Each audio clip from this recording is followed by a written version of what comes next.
অনলাইনে কিন্তু এখন ভুরি, ভুরি জব সার্কুলার দেখবেন। কিছু কুচক্রী মহল আছে বা কিছু প্রতারক বা ভুয়া এজেন্সি আছেন যারা কিন্তু মূলত একটা ব্যাড ইনটেনশন নিয়ে এই কাজগুলো করে থাকে লোকজনকে প্রতারণার জালে বা ফাঁদে ফেলানোর জন্য।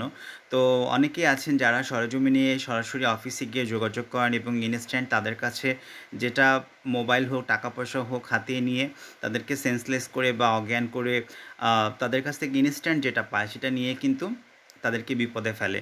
আবার এমন অনেক এজেন্সি আছেন যারা হচ্ছে গিয়ে অ্যাডভান্স ৳১০,০০০ ৳১৫,০০০ দাবি করে এবং বিভিন্ন ধরনের ফ্যাসিলিটিসের আ প্রলোভন দেখিয়ে হচ্ছে এই কাজগুলো করে থাকে এবং এরই ধারাবাহিকতায় এখন কিন্তু খুলনাতেও এই ধরনের ভুয়া বা প্রতারক জব এজেন্সির যে কুচক্রী মহল তাদের সংখ্যা কিন্তু অনেক বেড়ে গিয়েছে এবং তাদের আ হচ্ছে গিয়ে খুলনাতে যে অনলাইন পোর্টালগুলো থাকে বা জব সার্কুলারগুলো থাকে এগুলোর সংখ্যাও এখন অনেক বেশি এবং আ যেটা হয়ে থাকে যে অনেকেই বিশ্বাস করে যায়। যাওয়ার পরে তাদের কাছে যেটা ইতোমধ্যে বলেছি যে ইনস্ট্যান্ট টাকা-পয়সা মোবাইল যখন যেটা পাচ্ছে সেটা কিন্তু হাতিয়ে নিচ্ছে। আবার অনেকে আছে ৳১০,০০০ ৳১৫,০০০ অ্যাডভান্স দিতে বলে তো যখন ১৫০ জন বা ২০০ জন হয়ে যায় তখন কিন্তু তারা কি করে আ